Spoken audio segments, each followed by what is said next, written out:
അല്പനേരം അവർക്കിടയിൽ മൗനം വന്നു തുടങ്ങി. പക്ഷെ അത് വാക്കുകൾ നഷ്ടപ്പെട്ടവരുടെ മൗനമായിരുന്നില്ല. പരസ്പരം ഹൃദയങ്ങൾ സംസാരിച്ചു കൊണ്ടിരുന്ന വികാരങ്ങൾ മാത്രം നിറഞ്ഞു നിന്ന ഒരു നിശബ്ദതയായിരുന്നു അത്. അവളുടെ നെഞ്ചിലേക്ക് മുഖം ചേർത്ത് നിന്നിരുന്ന അവൻ്റെ മുടികളെ അവൾ പതിയെ വിരലുകൾ കൊണ്ട് ഓടിച്ചു. ആ സ്പർശനത്തിൽ ഒരു ആശ്വാസമുണ്ടായിരുന്നു. ഒരു ഭാര്യയ്ക്ക് മാത്രം നൽകാൻ കഴിയുന്ന കരുതലും സ്നേഹവും ഉണ്ടായിരുന്നു. അവളുടെ വിരലുകളെ ചൂടറിഞ്ഞതോടെ അവൻ്റെ ഉള്ളിൽ കത്തിക്കൊണ്ടിരുന്ന വിഷാദം മെല്ലെ അലിഞ്ഞു പോകുന്നതായിട്ട് അവൾക്ക് തോന്നി. കുറച്ചു നേരം അങ്ങനെ തന്നെ നിന്ന ശേഷം അവൾ മെല്ലെ അവൻ്റെ മുഖം കൈകളിൽ കോരിയെടുത്തു. എന്താ? അവൻ അവളുടെ കണ്ണുകളിലേക്ക് നോക്കിക്കൊണ്ട് ചോദിച്ചു. അവൾ മറുപടി പറയാതെ ഒരു നിമിഷം അവനെ തന്നെ നോക്കി നിന്നു. ആ നോട്ടത്തിൽ പ്രണയമുണ്ടായിരുന്നു, വിശ്വാസമുണ്ടായിരുന്നു, ജീവിതകാലം മുഴുവൻ കൂടെ ഉണ്ടാക്കുമെന്ന ഉറപ്പുമുണ്ടായിരുന്നു. പിന്നീട് ചുണ്ടുകളിൽ വിരിഞ്ഞ് ചെറുപുഞ്ചിരിയോടെ അവൾ ചോദിച്ചു, നമുക്കിന്ന് അമ്പലത്തിൽ പോയാലോ? ആ ചോദ്യം കേട്ടതും അവനൊരു നിമിഷം അമ്പരം അവളെ നോക്കി. അവളുടെ കണ്ണുകളിൽ നോക്കിയപ്പോൾ അവിടെ കണ്ടത് ഒരു പ്രാർത്ഥനയുടെ ശാന്തതയായിരുന്നു. തങ്ങളുടെ ജീവിതത്തിലെ സന്തോഷങ്ങളും സങ്കടങ്ങളും ഒരുപോലെ ദൈവനിധിയിൽ സമർപ്പിക്കുമെന്ന ആഗ്രഹം അവളെ തെളിഞ്ഞു കിടന്നു.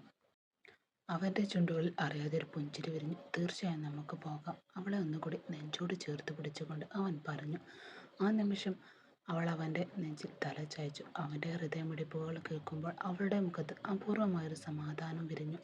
അവൻ പക്ഷേ അവളെ തന്നെ നോക്കി നിൽക്കുകയാണ്.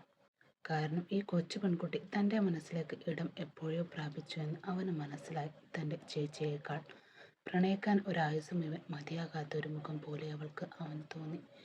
ജീവിതത്തിൽ എത്രയോ കൊടുങ്കാറ്റുകൾ കടന്നുപോയി തൻ്റെ കൈവിട്ടു പോകാതെ കൂടെയുണ്ടായവൾ, തൻ്റെ സന്തോഷങ്ങളും ചിരിക്കുകയും വേദനകൾ താങ്ങായി മാറുകയും ചെയ്തവൾ.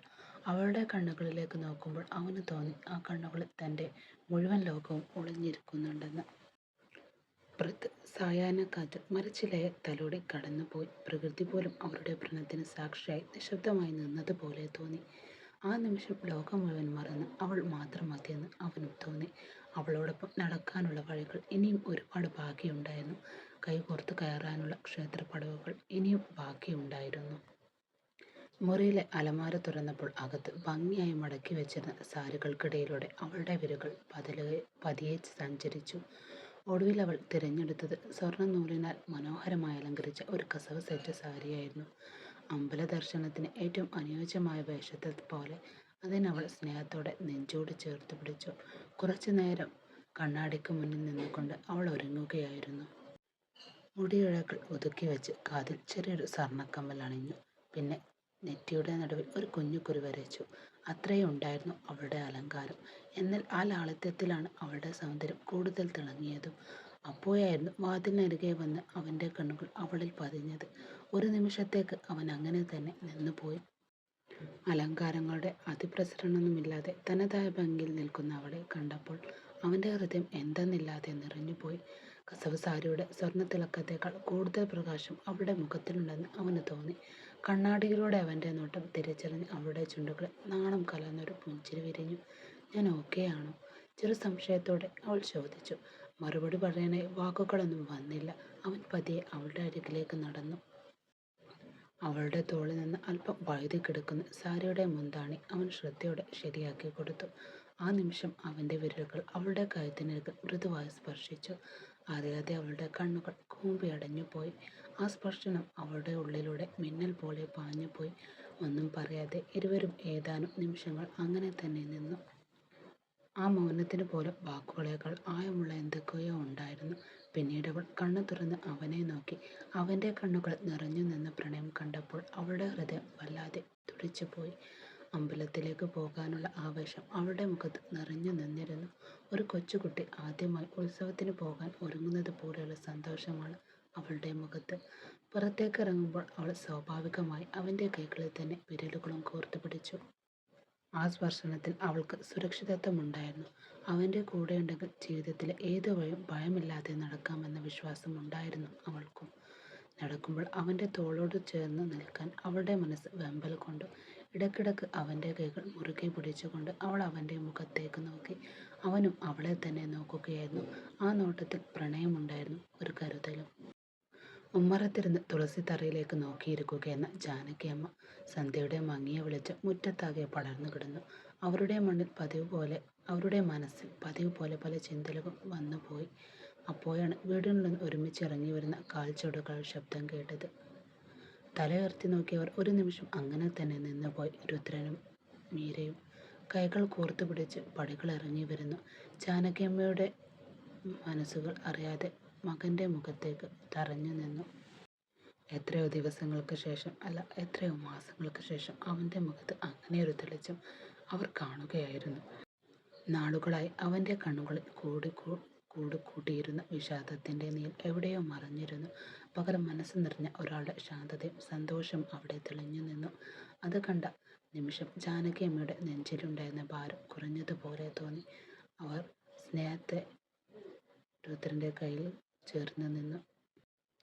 അമ്മേ, അവൾ സ്നേഹത്തോടെ വിളിച്ചുകൊണ്ട് രുദ്രൻ്റെ കയ്യിൽ കൂടുതൽ ചേർന്ന് നിന്നു. എന്താ മോളെ? ജാനകിയമ്മ പുഞ്ചിരിയോടെ ചോദിച്ചു. ഞങ്ങൾ അമ്പലത്തിലേക്ക് പോകുക, വേഗം വരാം. ജാനകിയമ്മ ചുണ്ടുകൾ പുഞ്ചിരി വിരിഞ്ഞ് കൂടുതൽ വിടർന്നു പോയി. അങ്ങനെയാണോ?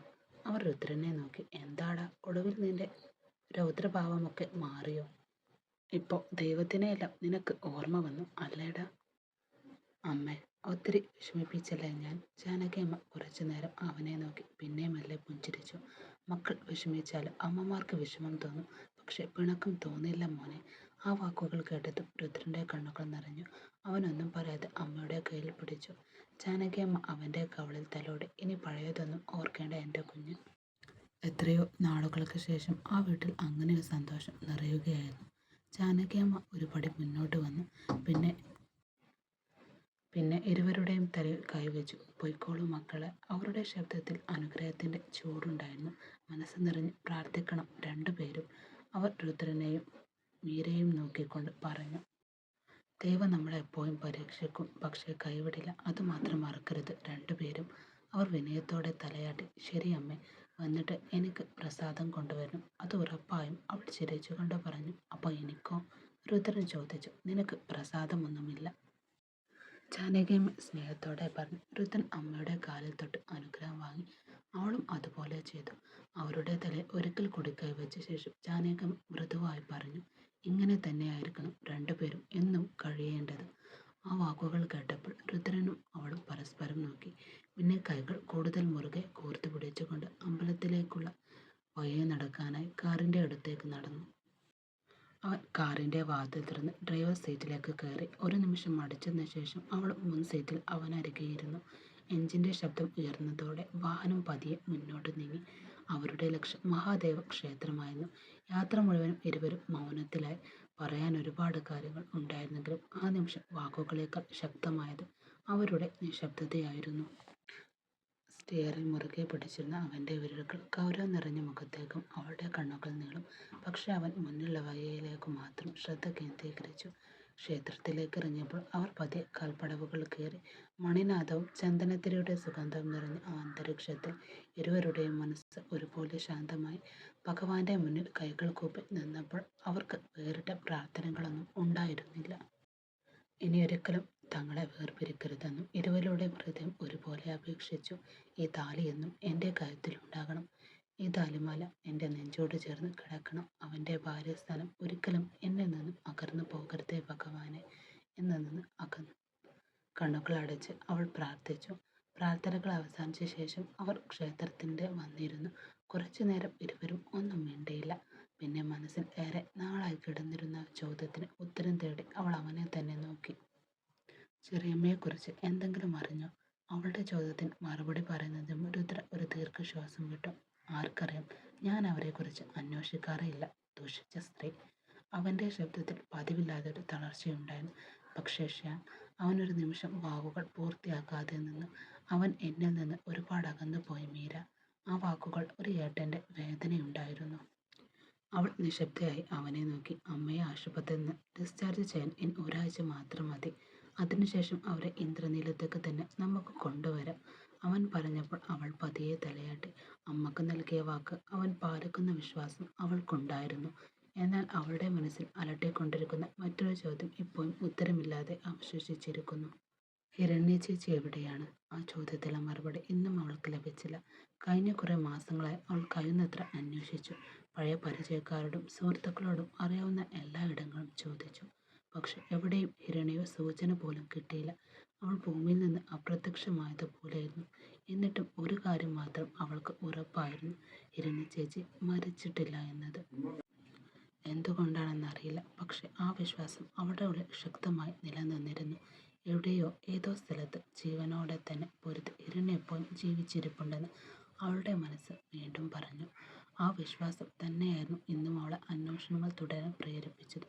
പക്ഷെ അവർ അറിയാതെ അവരുടെ ജീവിതത്തെ വീണ്ടും മാറ്റിമറിക്കാൻ പോകുന്ന ചില സത്യങ്ങൾ അപ്പോഴും നീല് പോലെ അവരിലേക്ക് അടുത്തുകൊണ്ടിരിക്കുകയായിരുന്നു. അവരറിഞ്ഞില്ല.